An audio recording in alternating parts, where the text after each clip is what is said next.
In the second part of this video series, I'm going to guide you through the process of researching Scientology and Anonymous. This may seem simple in and of itself, but when you delve into it, it can get quite complicated.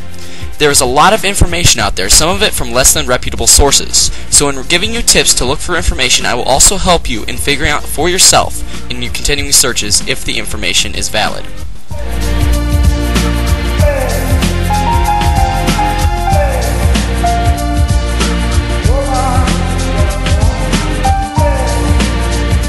You may have already seen a bunch of URLs from Anonymous right now that send you to websites with information on Scientology. Many of those sites have great information but fall into the fatal flaw of organization.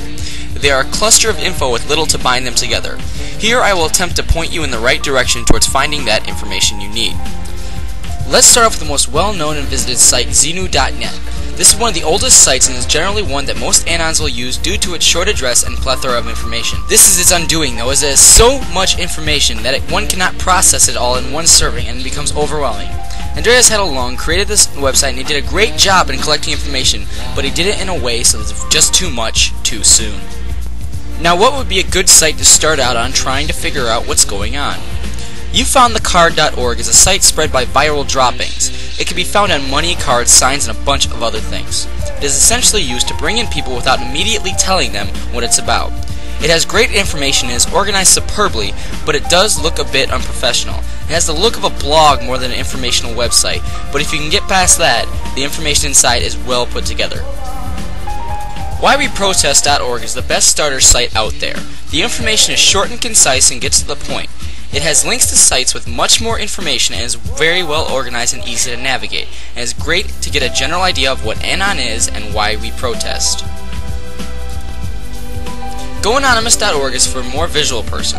The interface is more visual as it uses pictures than any of the other sites, is very well put together. Unfortunately, it has not been updated very recently, but it does contain some good stuff in there. Inturbulation.org is one of the biggest forums for the group. I will do a more detailed video on the site as it is more complex than just a simple information site. There are many other websites out there, but search these ones first. You will find other sites through them, gaining the information you need.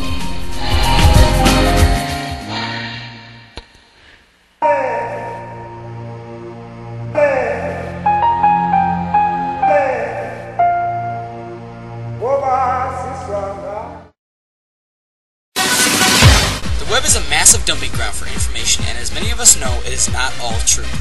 This is why you must use simple skeptical methods to determine if a site is telling you well-researched facts or groundless speculation. Skepticism is key to finding out whether a claim is grounded in reality and is a good tool in any sort of research. The first method is to check if a claim is sourced with documents from official statements by an organization or a person or group that is reliable. Grabbing information from places that give you information you want will get you nowhere. You must be willing to admit your position is wrong when researching anything, especially in something with so much information as Scientology. Now this may seem counterproductive, but a good place to start is by looking at official church statements. Many Anons may now be thinking, but isn't that point skewed towards the church? Yes, it is, but this is a good thing to start with. To understand the counterpoint to anything said by the church, you must know what the church says in the first place. But with both sides, you have to be skeptical and look at what evidence backs the claims. When you have analyzed a certain set of claims, you must look at the evidence behind them. What documents can you find to back up either side of the claim? Remember to be skeptical though. Government documents and court reports can be your most reliable sources. Courts are a battle between two sides and are always keeping records of evidence and statements backed by a threat of perjury. So after this brief tutorial, go out yourself and find some information for yourself. I am not going to be feeding you information on the cult in this series, but guiding you through the informational mess that is the movement. It is up to you to decide. Keep an open mind and keep on searching.